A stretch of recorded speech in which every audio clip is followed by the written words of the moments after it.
MotorWeek is made possible by Tire Rack.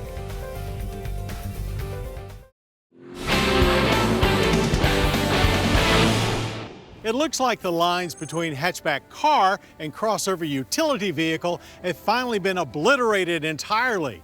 As proof, we present the Infiniti QX30, the latest addition to the growing compact luxury CUV market here in the U.S. But basically, this same vehicle is also known as the Q30 hatchback in Europe. And that's just the beginning of the blurred lines for this dynamic little five-door crossover.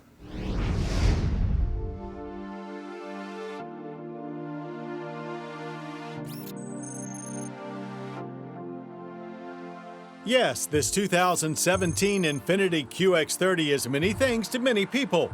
But what really matters here is that it arrives at a perfect time when Americans can't seem to get enough small luxury crossovers. Oh, and for those of you who have been bemoaning the fact that you can't buy a Mercedes-Benz A-Class hatchback here, well, now you can, because that's what's under the QX30's way more dynamic bodywork. Yes, this is the first vehicle to emerge from the Renault-Nissan-Daimler partnership announced last year. And though the overall stance and silhouette are very similar to the Mercedes-Benz GLA crossover, it's much better looking. So if you speak Infiniti's design language like we do, we'd pick this one over the GLA.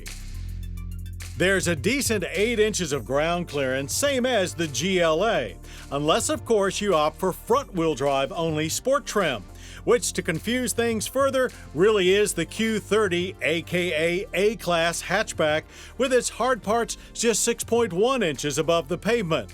It also comes with some minor unique exterior elements. Infiniti engineers had their way with the suspension, of course, so it rides nothing like the GLA. It felt stiffer initially, but better the more time we spent with it. No suspension-altering drive modes to be found here.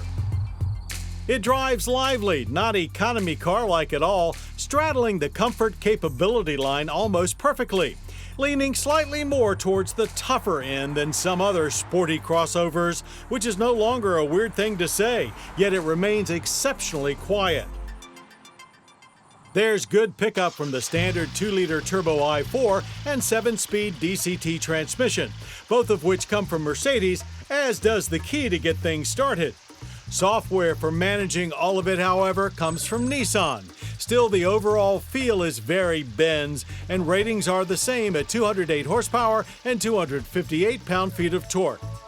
The intelligent all-wheel drive system is also a version of Benz's 4MATIC, which can send as much as 50% of torque to the rear wheels when slip is detected. There was noticeable turbo lag and an overall softer launch than when we had the GLA, but the resulting 0 to 60 time was still not bad at 6.8 seconds. As is usually the case, if you're looking for the best outcome, just leave it in auto, as manual shifting was slow to respond. Still, there was a nice whoosh of sound coming from the Turbo 4 as it powered us to the end of the quarter mile in 15.1 seconds at 92 miles per hour. Through the cones, there's a playful nature with minimal amounts of both under and oversteer. Suspension feels taut and it remained very flat.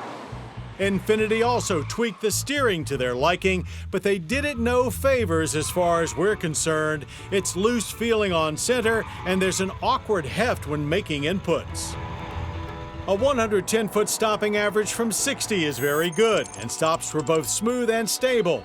But after about 4 runs, fatigue set in and brakes started to fade. Inside the QX30's cabin is where things depart most from its Mercedes-Benz roots. There are still some GLA controls on the dash, but things appear much more inviting. Material quality is quite good. Infiniti owners who aren't familiar with the GLA will enjoy the refreshing new take on layout, as well as find the fit and finish they are used to. The most obvious Benz element is the door-mounted seat controls, but they work so well, we're glad Infiniti left them alone. Both central controller and shifter are unique with a nice, obvious park button. There's a comfortable seating position for the driver, but visibility is very poor, with thick pillars in back as well as a very small rear window. Government fuel economy ratings for all-wheel drive are 21 city, 30 highway, and 25 combined, so our 30.7 miles per gallon of premium average was excellent. Still, there's only an average energy impact score of 13.2 barrels of annual oil consumption with CO2 emissions of 6 tons. With many different QX30s to choose from, $30,945 to start seems reasonable, considering it's about $2,000 cheaper than a GLA. So while the Mercedes-Benz GLA came to market earlier, don't think of this 2017 Infiniti QX30 as a rebadged Benz, but a cooperative effort along the lines of Toyota and Subaru with the 86 and BRZ.